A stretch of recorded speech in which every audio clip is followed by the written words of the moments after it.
So if you're looking into the future, where do you see the shape of the MIS market as an example in the next 5 years? Do you see it as more of a one-stop shop? So more of those sort of management solutions are going to be underneath it. So things like, HR, payroll, compliance, estate management. Can you see that happening, or do you think that MIS will become more of a niche? Do you see that becoming more of a niche product, and actually these other products being more and more important as far as the market is concerned? You see, I see sort of HR and finance as quite niche markets. Okay. I think you need to use some of the sort of the HR specialist systems and that sort of thing. You need to be a HR specialist, and I'm not sure whether the not unless they're going to buy HR systems, or do you know what I mean? You can see somebody investing and bringing that product in. Yeah. As part of their portfolio. So yeah, you can sort of see that somebody might say, oh, well, that's a really good HR system, let's bring it in and let's put it as part of what we can sell. Yeah. But I think, I still go back to that and giving schools choice. And one thing that we always got, especially from primary schools about ESS sims, is that why am I paying for all this lot when I don't use it? I agree. That might be a Yorkshire thing, but no. I don't. Why am I paying for all this lot when I don't use it? So again, I think it's about giving schools choice, and and if you look at something like Bromcom's OneStop Shop, they still have the opportunity for a school to buy less than the OneStop Shop. OneStop Shop is not their one and only product. Yeah, same price point. Yeah. So they are saying, well, actually, you can buy these products, or you can buy all these products. So and I think that's the way that they should go. Forcing schools to buy products that they might not use is, and also having a mixed environment is sometimes good. Yep. Because there's nothing worse than one product going down and it brings the whole lot down with it. True. No, I agree. I'm with you. I think it's going to be really interesting because I think it's a little bit like we talked about before. I think especially Matt's, they're looking for their procurement partners. They want to go, just take away the problem for me, please. Yeah. And actually, I think there's an opportunity, and I'm sure you're already doing it, but there's, that's where I see in some cases support teams like yourselves going, look, let's just manage this for you. Let's deal with this for you.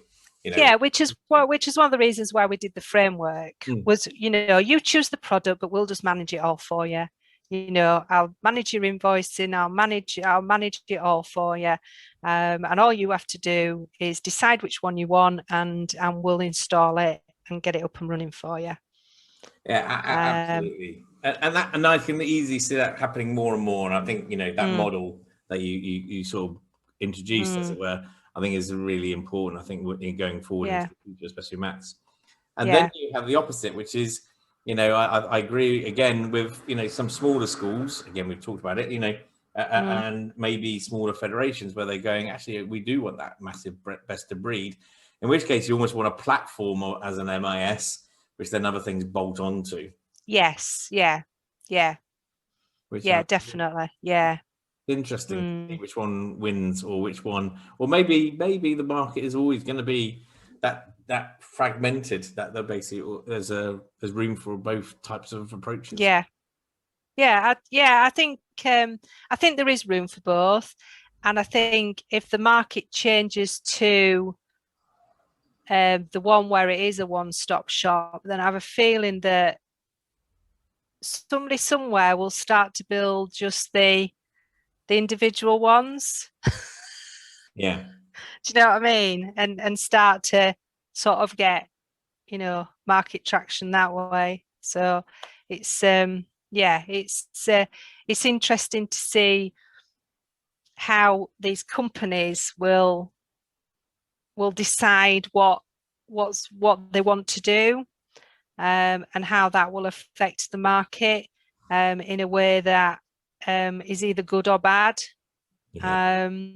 I mean, the thing about multi-academy trusts is they will make a decision on one product, and that's it. And if you're in that multi-academy trust, that is what you use.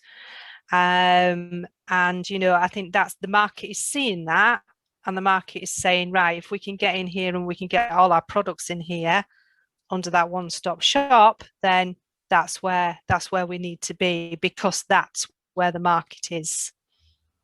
Yeah, that is where the market is. So yes, some companies will be looking at that market share and going, that's what we want, that's where we need to be. Yeah, I agree. Yeah, it's interesting. Oh, it'll be interesting. Yeah. Oh well, it's always nice to try and look in that crystal ball, but I think there's lots to happen yet, lots to change before I think anything forms. There is a lot to happen and a lot to change, and it's within here, we all know that a change of government can change everything for us. So true. That can change the way things go. And as a support service, you've got to be ready to adapt and change with what the market is doing and where things are going. And that's what we're constantly looking at, is how we will adapt and change if something does happen, whether if we do get a new government and they change the way that education is run. I'm not sure they will, but you never know, do you? It won't be the first or the last time, would it? No, it won't. No. We've all been long enough to see these things go around in circles. Absolutely. Yeah, no. And some things come back again where you go, oh. Yeah. But nobody will listen to you when we've already done that before. Yeah, I agree. I'm with you there. Oh man. Oh, it's been absolutely fun talking to you and stuff. But I've got one more last question though. So if you had a choice, what's the one thing you would tell the EdTech market? What would be the thing about all these solutions? There's one thing you would like them all to do a little bit different, and what would it be? Oh, it's a big one, isn't it? But it's this is your chance. So EdTech company. One thing I would tell the EdTech market that they need to do. Yeah, what's the thing you would like them to do for you and your sort of services? What relationship would you like to have with them, or any of those things? I think it's a stronger relationship. I think they need to trust us and they need to work with us. And yeah, I find that some don't want to work with us, but I think our doors are open, and we're happy to talk, and we're happy to talk about what the future holds and what they're thinking. And as you've done a few times, is used me as a sounding block, and you pointed people towards me to be used as a sounding block, and I'm more than happy to do that. In a lot of ways, it's a two-way conversation, because I find out what the market's doing and find it really interesting as to what they're thinking about. We see EdTech. I see EdTech. It's simply just putting technology into education to build a better, what would you call it, teaching and learning experience. Yeah. And hopefully by doing that, you get better outcomes for pupils. Absolutely. So and I think having that focus is that whatever you're doing, it's about, we used to call it's little Johnny or little Peter sat in that corner. This is what this is all about. And you've got to start there. And how will this improve that child's outcomes? You can think about things like, you start to think about things like, I'm probably going off on one here, so you might want to. No, good. If you think about things like the NHS and the way the NHS does its data, it's one big system, and it is predicting. It's using the data to predict that if I have a family history of this, this, and this, it might be likely that I could get this, this, and this.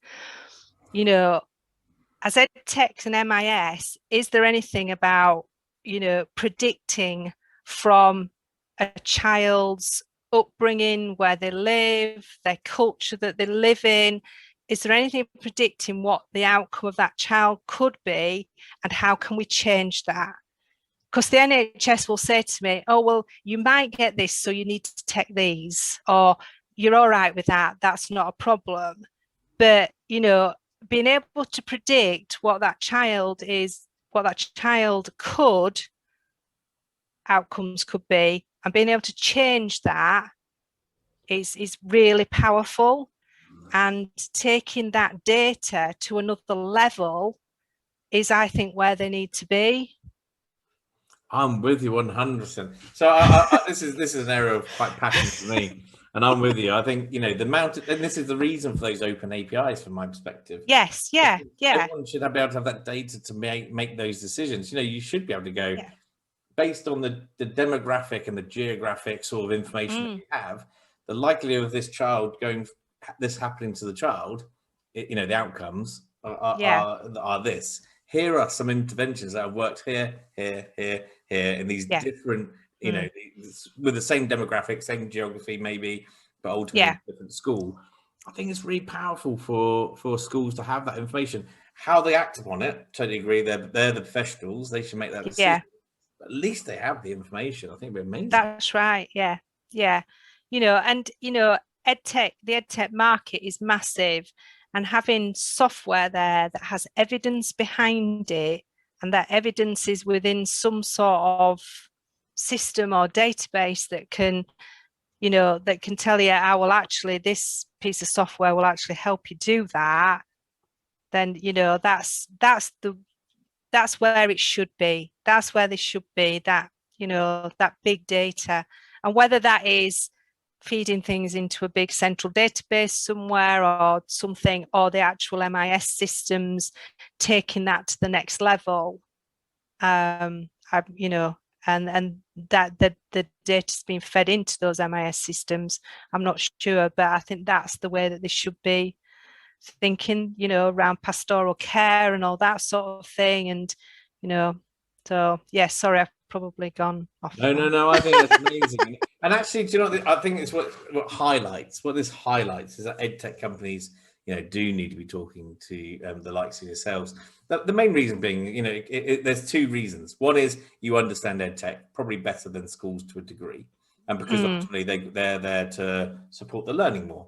But you also, the other side of it, you understand their pain and you understand what things they need. So you have the two sides of supporting any EdTech company, which is, we understand the technology, but we also understand the needs. Really, we understand the needs of the schools. And actually, to a large degree, if you needed to, you could go directly to them to gain some of their input. So for me, EdTech companies should be partnering with you far more than potentially they are at the moment. So yeah, very, very, very interesting. I think, and man, we'll definitely have to have another discussion around data at some point. It's definitely one of those. I love what data can potentially do. Yeah. Amazing. And a big thank you from me, because you're right. I do phone you up and use you as a sounding board and try and but I do think it's important for EdTech to get together more and basically and basically talk to each other more and get to understand other people's knowledge, because you definitely do have a lot of knowledge to instill and lots of things you can offer out to these companies. I'm not saying I'm always right, but have an opinion. I've never known you to be wrong. So. I have an opinion. Is what I have. An opinion in a few years working in this type of. So I. Definitely a few years. Yeah. But it leads me to say a massive big thank you. And I think, to summarize, I think people, EdTech companies, the things we just said just a minute ago, really. Number one, try and make sure they partner with you in a true partnership perspective, because I think you're a gateway to a lot more opportunity for them. I'm not suggesting that you sell for them, but you open up a gateway, and that just includes them understanding your customers, which are the schools. Yeah. Fundamentally really important to understand. So I think that'd be brilliant. So a big thank you for your time today. I appreciate your thank you. at the moment. And I probably picked the wrong time. I should have picked it over the summer holidays rather than now. But big thank you for your time, and it's been brilliant talking to you, and hopefully everybody who's listening will gain the same insights as I have today as well.